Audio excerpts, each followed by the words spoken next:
Bonjour, j'espère que vous allez tous bien. Bienvenue sur ma chaîne YouTube sur laquelle nous sommes en train de faire actuellement un cours complet de pisciculture. Aujourd'hui, nous allons parler de la récolte et de la post-récolte en pisciculture. On aborde la récolte des poissons. Comme dans tous les systèmes de culture, la dernière phase du cycle de pisciculture est la récolte, éventuellement suivie de la vente des poissons. Lorsque la plupart des poissons ont atteint une taille suffisante pour être mangés ou vendus, on peut commencer la récolte, généralement après 5 ou 6 mois. La durée du cycle d'élevage en aquaculture, habituellement, c'est 6 mois. Donc, après ces 6 mois-là, les poissons ont déjà une taille commercialisable, une taille marchande. Donc, on peut procéder à la récolte. Veillez à ne récolter qu'une quantité que l'on peut manger ou vendre en une journée. Pour commencer, il faut vider l'étang quelques heures après l'aube quand il fait encore frais. Donc, si vous voulez manger vos poissons, vous devez récolter ou bien pêcher ce dont vous avez besoin. Il ne faut pas pêcher au-delà de la quantité qui est nécessaire. Ou soit si vous voulez vendre, si vous pêchez, vous récoltez exactement la quantité que vous voulez vendre.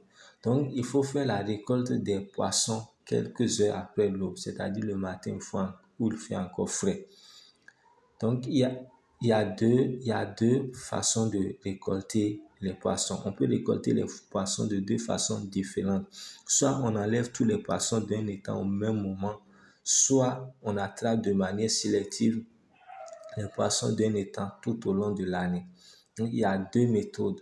Soit vous videz l'étang pour pouvoir récolter tous les poissons, ou soit vous pêchez les poissons de manière sélective.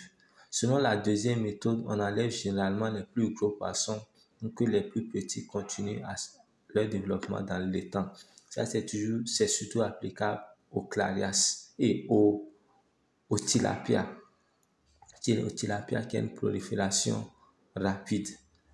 Bien entendu, il est possible de combiner ces deux méthodes en enlevant les gros poissons en fonction de la demande pour finalement récolter les poissons en une fois. Donc, c'est à chaque éleveur de voir chaque pisciculteur de voir selon le contexte dans lequel il se trouve. Il peut faire d'abord pêche sélective et après faire une récolte totale après. Il existe différents types de filets pour récolter les poissons d'un étang. Nous allons le voir dans la figure 37. Lorsqu'on attrape les poissons de manière sélective, on installe un filet dans l'étang. Pour cette méthode de récolte, on utilise souvent un filet maillant.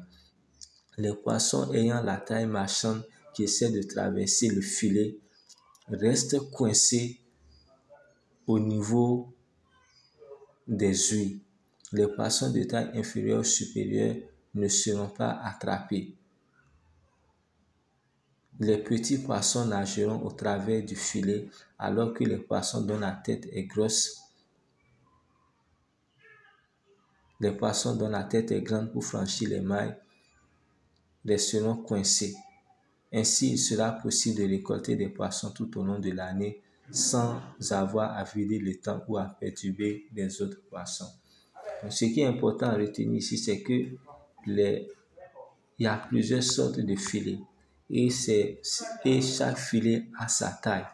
Donc, si on veut récolter des alevins, il faut utiliser des filets à petite taille, ayant de petites mailles. Si on veut pêcher des poissons plus gros, il faut utiliser des filets ayant des mailles encore plus larges. Cela permettra aux petits poissons de passer au travers du filet et là, on pourra récolter les poissons de la taille recherchée. Donc ici, on nous montre différentes figures et concernant des scènes de pêche.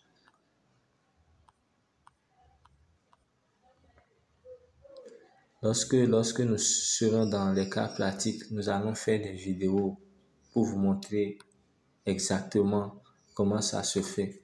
Donc, il y a différents types de filets. Il y a un type de filet qu'on appelle le filet de sel que nous voyons en art. Il y a un autre type de filet qu'on appelle le filet maillant. Il y a, encore nous voyons en B, il y a un autre type de filet qu'on appelle le filet soulevé. Un autre qu'on appelle le filet épuisette et un autre qu'on appelle le filet épervier que nous voyons bien sûr en œuvre. Tous ces filets-là ne s'utilisent pas de la même manière.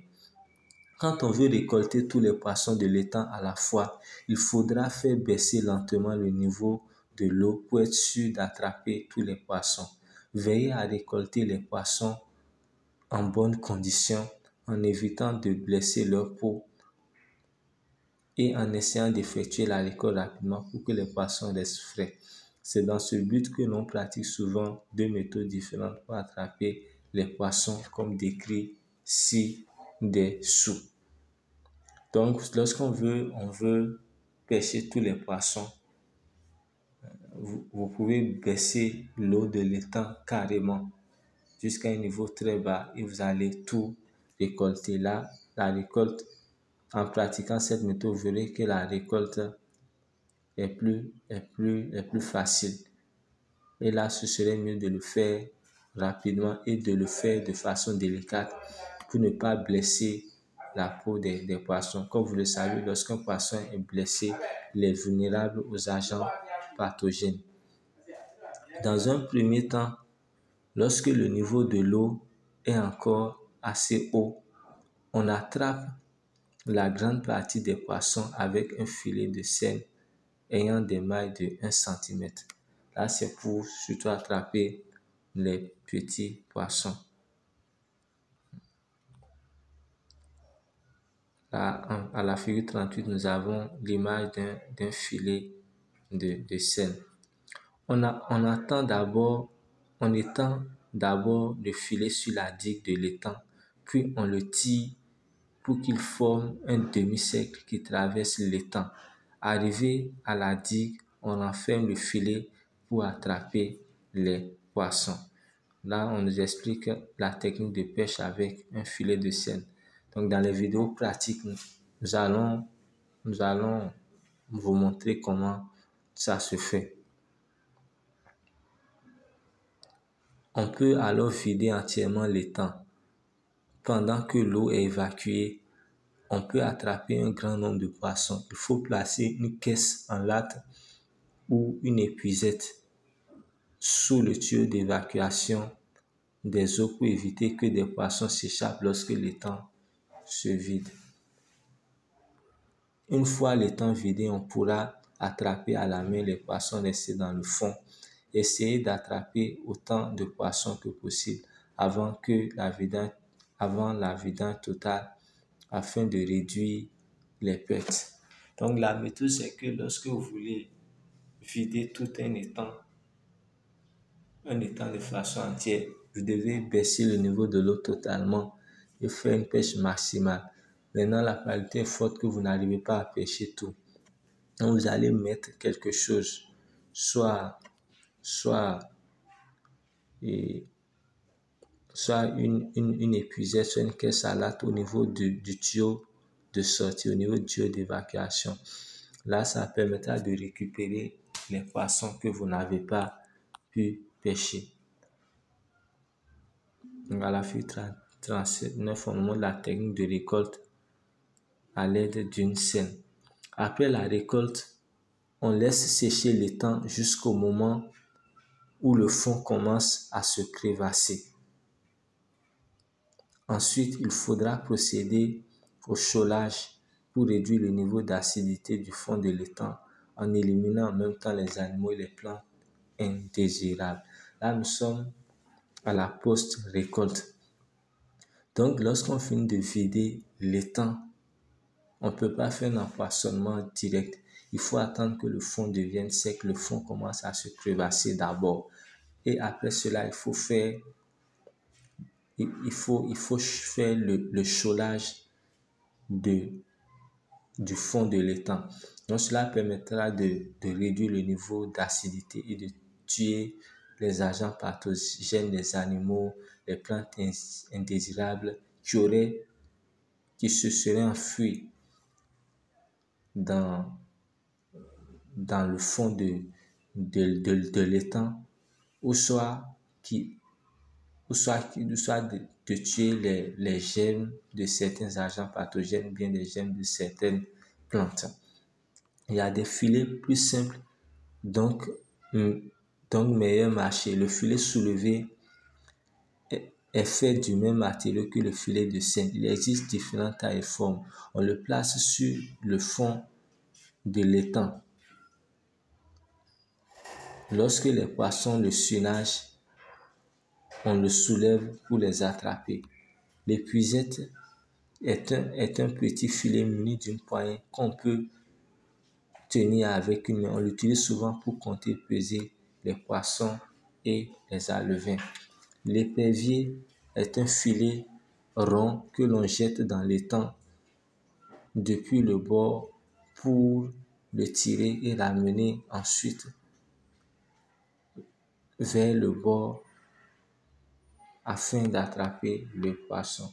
Donc, toutes ces choses-là, dans les cas pratiques, nous allons vous expliquer comment ça se fait.